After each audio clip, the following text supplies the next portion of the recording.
सिंहस्थ सहाय्यक समिती द्वारा प्रसारित सोहळा कुंभ पर्वाचा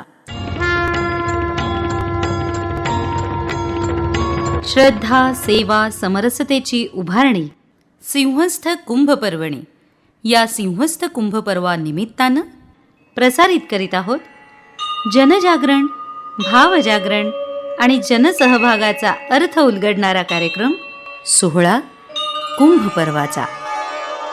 संकल्पना महेश दाबर, लेखन आणि निर्मिती सुप्रिया देवघरे, कॅलिडोस्कोप, नाशिक.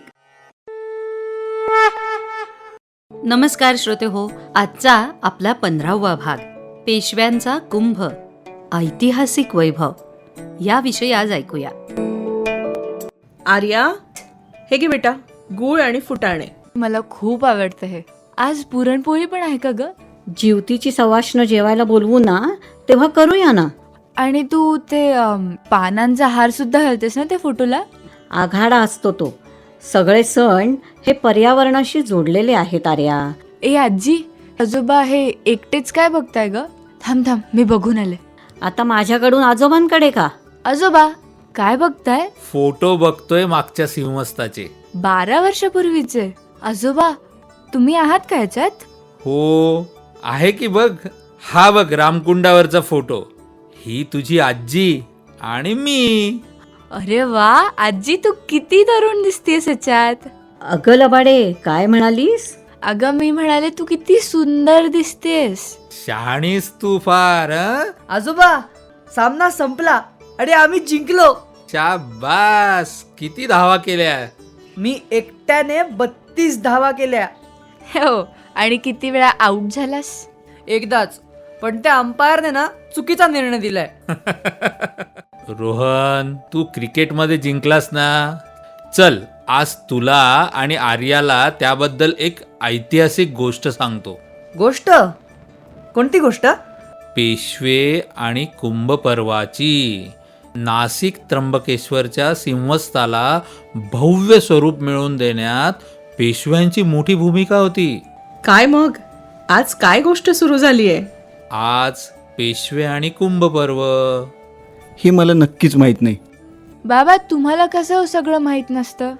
अगं, इतिहास मोठा आहे. काही गोष्टी माहीत असतात आणि काही मोठ्यांकडनं जाणून घ्यायच्या असतात. अगदी खरंय बघ. तर ऐका, नाशिक त्र्यंबकेश्वरच्या सिंहस्थाला खऱ्या अर्थाने भव्य स्वरूप दिलं ते पेशव्यांनी. पेशवे म्हणजे मराठा साम्राज्याचे पेशवे ना? हो, आणि इथे त्याचा संबंध केवळ राजकारणाशी नाही, तर नाशिक त्र्यंबकेश्वरच्या धार्मिक आणि सांस्कृतिक वैभवाशीही जोडला जातो. ओ नाईस. इसवी सन 1755 मध्ये नानासाहेब पेशव्यांनी त्र्यंबकेश्वरात नवीन मंदिराचं बांधकाम सुरू केलं आणि 1786 मध्ये सवाई माधवराव पेशव्यांच्या काळात आजचं त्र्यंबकेश्वर मंदिर पूर्ण झालं.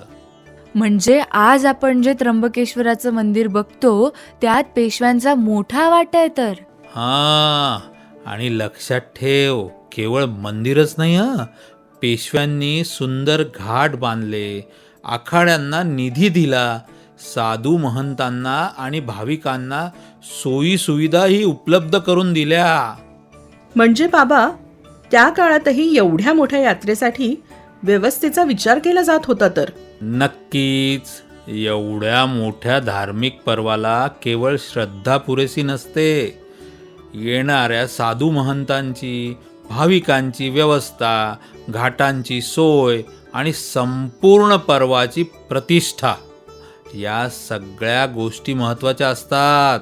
म्हणजे पेशव्यांनी कुंभपर्वाला राजाश्रय दिला आणि त्यामुळे नाशिकचा विकास झाला.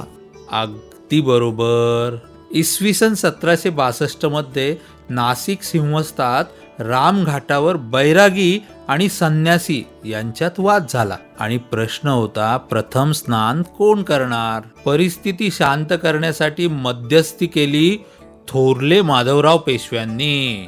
त्यांच्या निवाड्यानुसार ठरलं, संन्यासी साधू त्र्यंबकेश्वरला कुशावर्तात स्नान करतील, तर बैरागी नाशिकमध्ये रामकुंडात. पेशव्यांनी दिलेला निवाडा आज अनेक वर्षांनंतरही मानला जातो आणि राजाश्रयामुळे या पर्वाला अधिक भव्य स्वरूप मिळालं.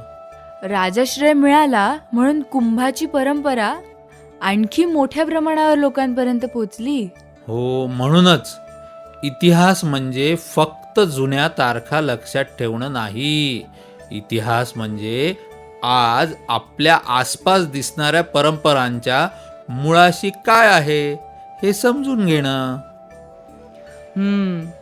मग पेशव्यांनी नेमकं काय काय दिलं? हा प्रश्न पुन्हा नीट ऐक. पेशव्यांनी सिंहस्थ कुंभ पर्वाला भव्य स्वरूप मिळवून देण्यासाठी सुंदर घाट बांधले, मंदिरं उभारली, आखाड्यांना निधीही दिला आणि साधू महंतांना आणि भाविकांना सोयी उपलब्ध करून दिल्या. म्हणजे धार्मिक पर्वाबरोबर शहराच्या विकासाचाही संबंध जोडला गेला आहे. हो, आणि ही परंपरा पुढेही थांबली नाही. तुम्ही इतिहासात इतके रमलात की चहा थंड झाला तुमचा. पण एक गोष्ट सांगते, ही परंपरा स्वातंत्र्यानंतरही कायम राहिली. 12 वर्षातून एकदा येणाऱ्या सिंहस्थामुळे नाशिकचा कायापालट होतो. पण आजोबा, एवढ्या मोठ्या पर्वाची तयारी सरकारच करतं ना? सरकार मोठी कामं करतं, पण शहर तयार करणं ही काय फक्त सरकारची जबाबदारी नाही, नागरिकांचीही तितकीच जबाबदारी असते. म्हणजे रस्ते आणि घाट सरकार करेल, पण आपण ते स्वच्छ ठेवायचे, हो ना? येणाऱ्या भाविकांना मदत करायची, त्यांच्याशी आपुलकीनं वागायचं, स्थानिक व्यवस्था समजावून सांगायची आणि नाशिकची चांगली ओळख त्यांच्यासमोर निर्माण करायची. मग कुंभपर्व ही नाशिकसाठी मोठी संधी आहे. बरोबर, आणि ती संधी साधण्यासाठी आपण तयार असायला हवं. आपल्या परंपरेचा अभिमान ठेवायचा, पण त्यासोबत आपली जबाबदारीही निभवायची. मी माझ्या मित्रांसोबत ना स्वच्छता मोहिमेत सहभागी होईन. आणि मीही माझ्या मैत्रिणींना सांगणार आहे, कुंभपर्व पाहायला येणं म्हणजे फक्त गर्दी बघायला येणं नाही, तर आपल्या शहराचा इतिहास समजून घेणं आहे. शाबास, हेच तर हवंय. पेशव्यांनी जे जपलं, उभारलं आणि परंपरेला जे स्वरूप दिलं त्याची आठवण आपण ठेवली पाहिजे. त्र्यंबकेश्वर मंदिर, रामकुंडाचे घाट आणि कुंभ पर्वाशी जोडलेल्या परंपरा या आपल्या इतिहासाचा भाग आहेत. आणि इतिहासाचा अभिमान ठेवताना वर्तमानातली जबाबदारी विसरायची नाही. हं, आपला कुंभ पर्व माझी जबाबदारी. पेशव्यांनी नाशिक त्र्यंबकेश्वरच्या सिंहस्थाला दिलेलं वैभव आजही त्र्यंबकेश्वर मंदिरात, रामकुंडाच्या घाटावर आणि जपल्या जाणाऱ्या परंपरेमध्ये दिसतं. या इतिहासाची जाणीव ठेवणं आणि ही परंपरा जपणं ही आपली सामूहिक जबाबदारी आहे. पुढच्या भागात कुंभ आणि राजाश्रय, कुंभ पर्वाला राजे आणि शासन व्यवस्थेकडून मिळालेल्या पाठबळाची परंपरा आपण जाणून घेऊया. आत्ताच आपण ऐकलात श्रद्धा, सेवा, समरसतेची उभारणी सिंहस्थ कुंभ पर्वणी निमित्त जनजागरण, भावजागरण आणि जनसहभागाचा अर्थ उलगडणारा कार्यक्रम सोहळा कुंभ पर्वाचा.